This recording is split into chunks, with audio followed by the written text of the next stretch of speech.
What do you think? Like the board of advisors, or maybe you could call them the board of overseers, right? Their job is to code switch just enough to make sure Paramount, which is owned by a guy named David Ellison, it's run by David Ellison. I don't know if he's not the actual owner because he actually can buy stock on the company. But you know David Ellison, the son of Larry Ellison, who's best buddies with Donald Trump, so they're making power moves. They're making power moves. They're not trying to be on TV. They're trying to own the TV. So this is what you have to do with kids. You got to teach them. Don't just try to get on the platform. You want to own the platform. Don't just teach a man how to fish. What is it? You buy a man a fish, you feed him for a day, you teach him how to fish, you feed him for a lifetime. How about you go buy the land where the pond is at, and then you rent it out to people who are wasting their time teaching each other how to fish? How about that? We're good at teaching our children how to fish, but I think we should teach our children how to own the pond. Would you agree with me? Or am I being an uppity Negro when I talk this way? Do I sound like a snob?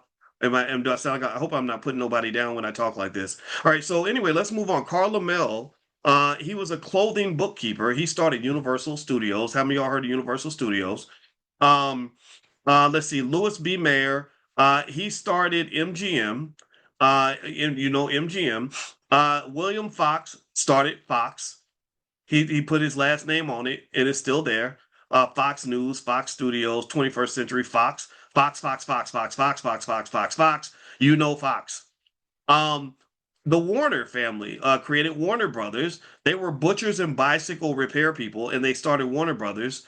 Warner Brothers owns they own your favorite black shows like A Different World. I don't remember who owns the Black Panther thing. I guess that's Disney. That's a Walt Disney thing. But yeah, like A Different World is owned by Warner Brothers. So you call it a black show, but it's not a black show. It's a Warner Brothers show. It's a white show with black people on it.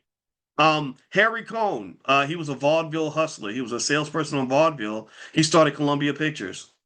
This is to me. I don't care what you think about that community or what you think about these individuals or what you think about Hollywood.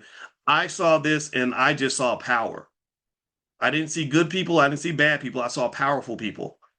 And I saw powerful people, many of whom, if you look at their background, you can see that they didn't start off with very much, but they had wealth that they tapped into that allowed them to do these things. I'm talking about non-financial wealth.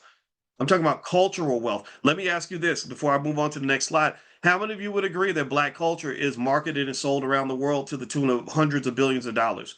How many of you would agree that black culture is a powerful economic driving force behind the sale of a multitude of products and creative content? How many of you would agree that black culture, you always talk about getting appropriated, right? We talk about that a lot.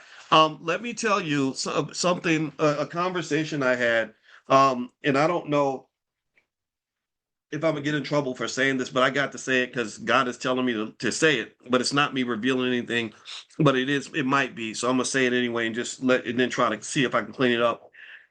I have a friend that I respect immensely named Larry Miller. Larry Miller was the CEO of the Air Jordan brand. If you want to know why your 14-year-old somehow magically is ready to fight somebody to get access to a pair of shoes that were created by a 60-year-old man who retired from the NBA 30 years ago, Larry Miller is the reason that that happens.